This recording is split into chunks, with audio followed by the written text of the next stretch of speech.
From MTN News, this is Montana This Morning. I'm Casey Conlon. Ambulance providers across Montana are getting close to going on life support themselves. We'll tell you why one group says legislative change is critical. Plus, find out why the theft of saddles from a Big Sky Outfitter means more than some expensive tack was stolen. Precious memories are also gone as well. Well, happy Tuesday, Southwest Montana. It is now 6:30. Chet Lehman, Matt Elwell with you here, working our way through another chilly morning in Southwest Montana. Certainly. A lot of temperatures into the teens and 20s this morning, but the clouds are rolling in. We have the chance of some rain showers, certainly some snow showers in the mountains of Southwest Montana. That's a very good sign for us. Yes, temperatures into the teens and 20s right now. Our snow chances are really held up in the mountains during the afternoon and evening. The evening, though, we may see a little dusting of snow in a few of the valleys. I'm going to break that down, of course, coming up in just a little bit. Here's a look at the planner for today, topping out near the 50-degree mark, but falling quickly as you go into the afternoon and evening. Stronger winds today continue across the area. The chance of showers. We're going to talk more about the impacts heading toward the weekend, of course, in just a few minutes. All right, thank you, Matt. 6:31, our top story this half hour. Last night, Bozeman School Board trustees tackled a discussion around a policy that's getting a lot of community interest. The student equity policy, known as Policy 3610, was tabled back in June after it received both support and backlash from the community. Some praised the district for striving to close the achievement gap within the district, but some criticized the policy for using polarized language and having hidden agendas. After 8 listening sessions between the district and community members, district made revisions to the policy, taking out certain words and reiterating its purpose: to provide a quality education for all students in the district. Some were happy with the revision, but others were disappointed by the changes and the removal of words such as equity. Tanzani Johnson will bring us a full recap of that meeting coming up later today. In other news, ambulance providers facing a crisis in Montana. More patients, higher expenses, putting a pinch on emergency medical services. More and more calls are coming in, and fewer applicants are lining up to fill positions. MTN's Casey Conlon met with the industry leaders who say it's time to do something before it's too late. It's generally anybody's worst day if they have to get in one of these, but imagine how bad it would be if you needed an ambulance and one didn't show up. That's becoming an ever-increasing possibility across Montana for 2 issues: staffing and funding. So one group met in Billings. This child restraint system, so that we can safely restrain a child in the ambulance, is $1,000. Just this, with webbing and hooks. And that's one of the cheaper pieces of equipment Joel Kelm is required to carry in his Beartooth EMS ambulances. About $41,000. Hard to make that up. It's very hard to make that up. It's hard because the U.S. government's 2 primary healthcare systems, Medicare and Medicaid, usually don't come close to covering a patient call, often paying more than 30% below operating costs. And that's only if these critical care providers actually transport the patient somewhere. Maybe 25 of those patients out of the 100 that we didn't transport to the hospital because they didn't need a transport. Maybe they just needed some first aid care, or they refuse any care. We don't get any money back on those patients. Some may think, hey, that's great, a way to game the system, get licensed care without paying for anything. But now the ambulance service eats that cost, which means they can't afford to pay their workers as much. EMT kind of starting wage in this area is anywhere from $12 an hour to maybe $15 an hour, $16 an hour. And literally you can go to Taco Bell and make more money than that right now. Every manager I talk to wants to pay more to these people that deserve more, but there's not the funding. And that was the real reason for Monday's meeting at the Beartooth offices. Ambulance directors and related officials across Montana gathered in person or on Zoom. Senators Jon Tester and Steve Daines even sent representatives.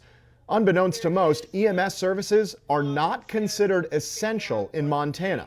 Ultimately it means that when someone calls 911 or calls for a transport, someone may not show up, and subsequently it means that we don't get the grants, we don't get the funding.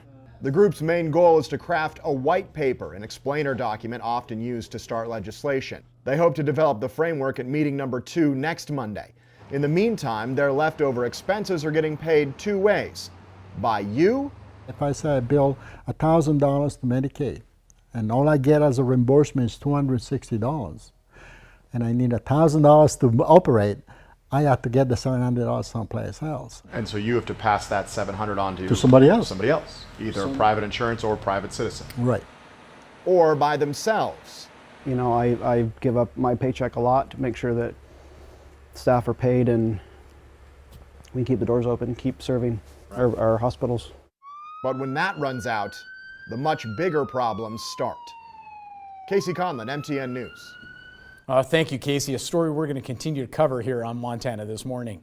Meantime, 6:35 as the vaccine rolls out for kids ages 5 to 11 begins, some parents may be confronted with children who want to avoid a trip to the doctor's office. An estimated 63% of children are afraid of needles, but technology is aiding families in reducing that fear and anxiety. Asher Karashi shows us how the virtual world is helping young patients in the real world.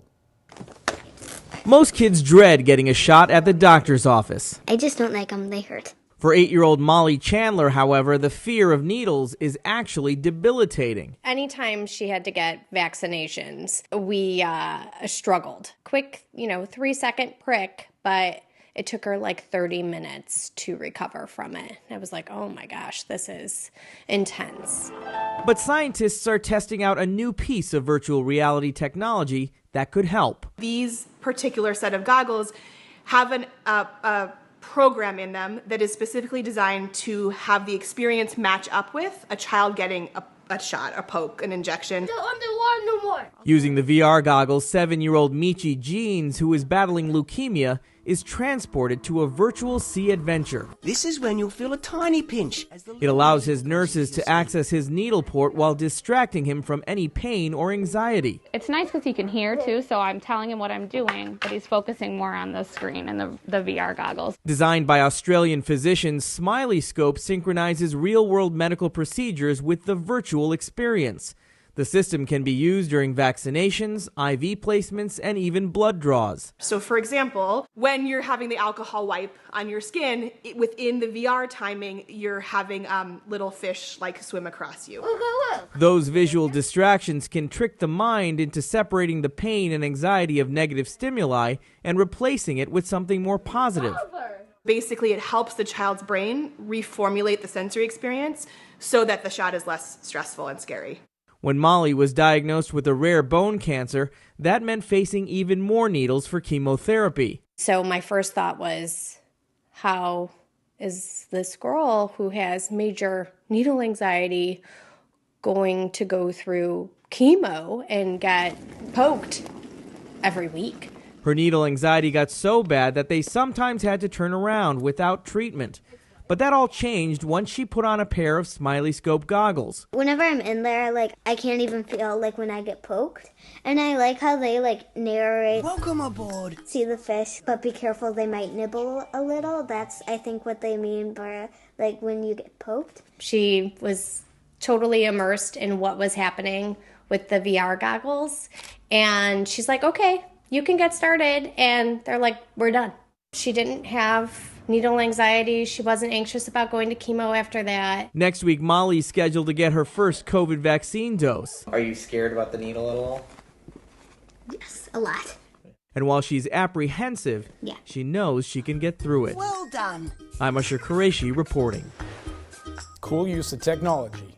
6:38 now, about $5,000 worth of stolen saddles in Big Sky. Jake's Horses is a family-owned business. It's nearing its 50th anniversary, and it's now on the trail for thieves. MTN's Jane McDonald traveled to Jake's Horses to retrace the steps of that morning.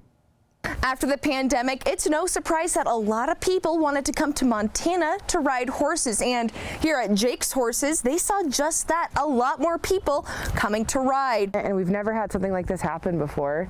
So they were in this shed right here. Usually this shed is filled with saddles, but since 9 were taken, it's pretty empty now. The morning of October 15th, 3 people broke into Jake's tack room. They made their way over to the locked door, busted in, and hauled 9 saddles out. But they didn't just take the first saddles they saw. They went over to where the personal saddles were stored. Like any other day, Taylor Stobaugh, manager of Jake's Horses, went into the tack shed to prepare for a trail ride. When she went in, she saw a bare rack. Each saddle stolen holds memories, and some have a deep meaning at Jake's. Realized that Jake's daughter's saddle was gone. Jake's daughter Julie got that saddle when she was 13.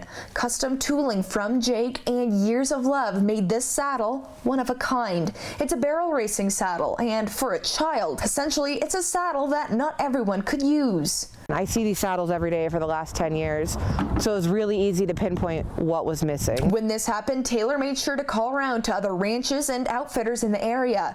No one else has had their tack stolen. Gallatin County Sheriff's Department is investigating. A good broken-in trail saddle can cost anywhere from $500 to $1,000. But the cost of losing a saddle that Jake's daughter was gifted, is priceless. It's a family business, family-run business, so it hits hard when something like this happens to you. It kind of feels like a personal attack just to take our saddles for really no good reason. One more time, here's a look at the thieves caught on camera. If you recognize them or have any information, please contact the Gallatin County Sheriff's Department. In Big Sky, Jane McDonald, MTN News. All right, thank you very much, Jane. Let's hope they can solve that one quickly. 6:41, we're going to take a break. When we come back,